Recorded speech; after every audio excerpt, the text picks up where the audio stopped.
You just started training your dog and you want to avoid the very most common mistakes that people do.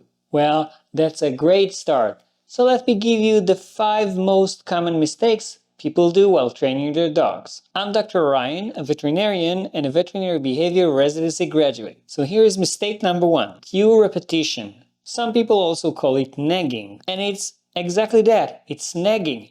You're telling your dog over and over and over again the same cue, while the cue might not even mean anything to the dog at that point. Let me give you an example. Let's say you're trying to work with your dog on the cue, come. Your dog is somewhere away from you playing and you're calling him, come, come, come, Fido, come, come, come. And he's not coming. Now, you actually didn't create any association with the cue to him coming. Also, if by the slim chance that at some point your dog does come to you, might not be because of the cue itself, but your dog is coming to you, now he doesn't associate between just one come to coming, because you said it like millions of times, right? The goal is to say it once while it's happening at the beginning, and later on say it before the dog comes to you, again only one time, and of course reward the right behavior, reward him coming to you, or any cue you might be working on. Mistake number 2 is poisoning the cues. That happens when you're using the same cue for different things, or if you're using the cue and then get mad at your dog. So for example, your dog was running away from you and you called him, come, come, and he actually came to you, and then you say, bad dog. So why do you think that your dog will want to continue coming to you if you actually punished him for coming?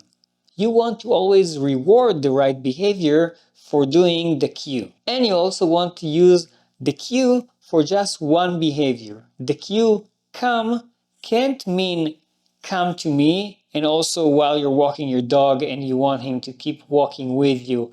These are two different things. Big mistake number 3 is when people just don't practice. You might be spending a lot of money working with a behaviorist or with a trainer, or you might be doing it by yourself. But if you're only doing it once a week, twice a week, so far apart in between, your dog is probably not learning or not retaining that knowledge and remembering exactly what he's supposed to do. And basically what happens is that you will need to start almost at square one. By practicing a lot daily, you will actually be much more consistent, and your dog will also learn faster and retain it. You don't have to work 5 hours in a row. You can actually do a few small sessions during the day, like 10, 15 minutes every couple of hours or every 4 or 5, 6 hours.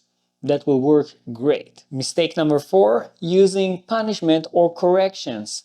Corrections are punishment. It's just a different word for it. Problem with using punishment while training is that it can make your dog afraid of you and destroy the human-animal bond that you're trying to create with your dog. Also, it is true that you can train a dog with punishment, kind of like we can train people with punishment. But you need to do it at the exact right time. And also you need to do it in the right intensity. If you do it too strong or not strong enough, your dog is not going to learn anything other than to be afraid of you.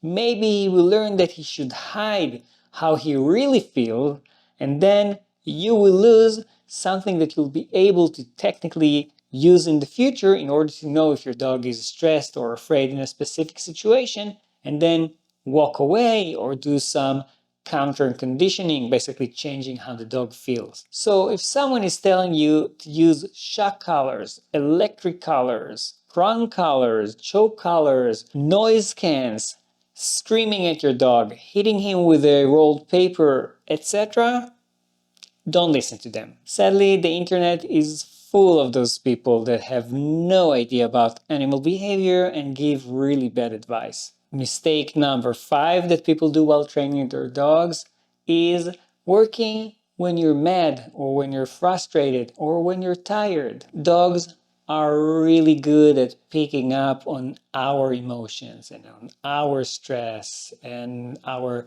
mental health in general. So if you're not really into it, your dog will feel it and it will affect his behavior and his performance as well. Also, you will get frustrated more and more and more and start messing up.